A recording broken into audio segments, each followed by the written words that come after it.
Dewan Perwakilan Rakyat mulai terbelah setelah pemerintah secara resmi menolak pilkada serentak dan diadakan pada 2022 dan 2023. 5 fraksi yang sejalan dengan sikap pemerintah diantaranya fraksi PDI Perjuangan, Gerindra, PKB, P3, dan PAN. Sementara 3 fraksi lain seperti Nasdem, PKS, dan Demokrat masih menilai perlu adanya evaluasi jadwal pilkada. Adapun Golkar masih belum menentukan sikap. Nasib rancangan Undang-Undang Pemilu makin tak pasti setelah sikap fraksi di DPR kian terbelah. Dari dinamika yang berkembang saat ini, setidaknya ada 5 fraksi yang menolak pembahasan revisi Undang-Undang Pemilu dilanjutkan. Mereka umumnya merupakan partai pendukung pemerintah. Sementara 3 fraksi lainnya setuju revisi Undang-Undang Pemilu dilanjutkan. Adapun Golkar belum menentukan sikap. Partai Amanat Nasional dan Partai Persatuan Pembangunan adalah 2 partai yang konsistensinya dipertanyakan.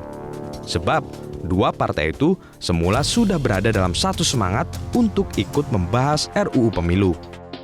Lalu tiba-tiba begitu beberapa partai mengatakan tidak perlu revisi karena kita perlu undang-undang yang ajak, kita coba dulu karena kita belum pernah mencoba. Itu yang pertama begitu ya. Jadi ada kontradiksi antara perjalanan sikap fraksi-fraksi terkait dengan pembahasan RUU Pemilu ini ketika di awal sampai dengan kemudian posisi hari ini. Dari 6 poin penting pembahasan RUU Pemilu, poin tentang normalisasi Pilkada 2024 menjadi 2022 dan 2023 menjadi satu hal yang membuat sikap fraksi di DPR terbelah.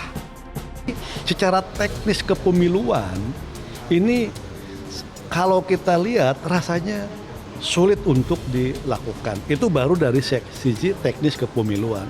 Belum kita bicara dari sisi kenapa RUU Pemilu ini penting dan pilkada dimasukkan. Kalau diserentakan dari sisi pengamanan juga akan bermasalah.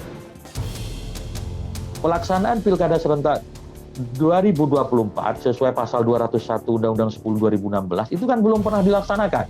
Sebuah ketentuan perundang-undangan yang belum pernah dilaksanakan sama sekali kan tidak fair juga, sudah divonis bahwa ini begini kan tidak bisa seperti itu.